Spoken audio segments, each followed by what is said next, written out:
Alright, so I had my microphone battery die, and I lost some tutorial, but it's okay, we can just do a quick recap. So what happens is, when I click on this, I destroy this item and convert it to data. You'll notice the property test. I can change this to any kind of data,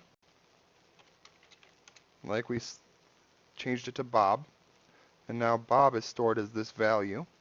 So what we have here is game property name, game property value, property name, property value, property name, property value. So we could add another one, height, integer 12. So now height is stored as well. We're going to get rid of that though and get rid of this. So now it's just two properties. So the game object is ended and we've stored these properties. And then after that, when I click again, it uses those properties to add another game object to the scene and place it. So down here is that logic. So we actually cast array to where the mouse over hit position was, and then use that to get the hit normal for the face. And this is so when you place the object, if I were to convert this to data and then try and place it right here, it actually puts the center of the object at the hit position, and it could tunnel through or pop out, or if it's a triangle mesh, it'll probably just fall through the bottom. So instead, we take this hit normal and place the object above the hit point, the distance of the scale of the object that's stored in it, which is right here. So we've added the object to the scene using the data that we stored. So for the property in the list, if the property is the item, store the item name. If the property is the scale, store the scale name. If we have a scale and we have an item, add the item to the scene, move it to the hit position, and move it out from the hit position on the hit normal, the scale. So that all works. Convert to data, place back in scene. So next, we're going to need to store the data in a slot, and not inside of our hand. We're going to put it into an inventory slot. So this has the property slot in it, then that's this area. So if I grab it and click here, it doesn't place it, but if I click here, it does. That's because the property slot is inside of this object. So if MOA.hitObject slot equals empty, MOA.hitObject slot equals own target, which is that list. So now we've stored the list inside of the slot, and we need to clear our own slot. So the object's converted into a list, and now it's placed inside of this object. And now our data's empty. I just didn't flush this readout. Here, I'll do that. Own read equals empty. So I've converted this to a list and then stored it inside of this game object.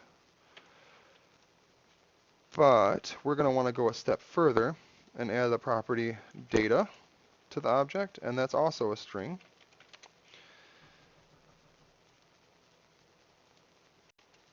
For property in own target. Now we're going to iterate through the properties stored in the list. If property 0, that's the first item on the smaller list inside of the list, equals item,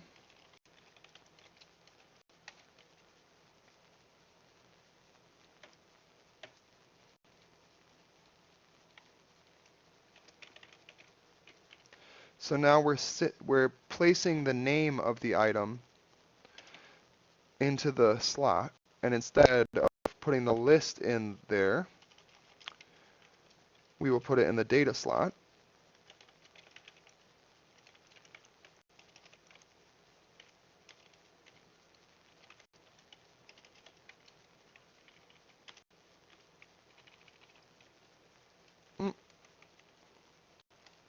There we go. So now we set this property slot to the game object we're storing in it, and then we put the data in the slot, in the data slot. So there we go. This text is set up to change when the property slot changes, or initially on boot up. So it's empty. Now we've stored the game object in there. Now if I click on it though, nothing good happens. So up here,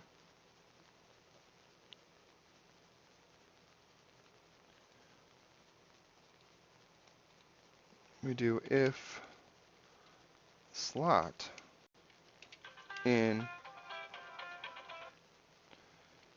MOA.hitObject. So now we can look up the data inside of here. If MOA.hitObject slot does not equal empty,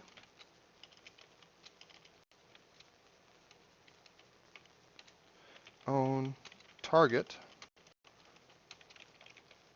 equals MOA.hitObject data, MOA.hitObject slot equals empty, and set the timer. So now we should be able to grab the data back out of the slot and then place the object again.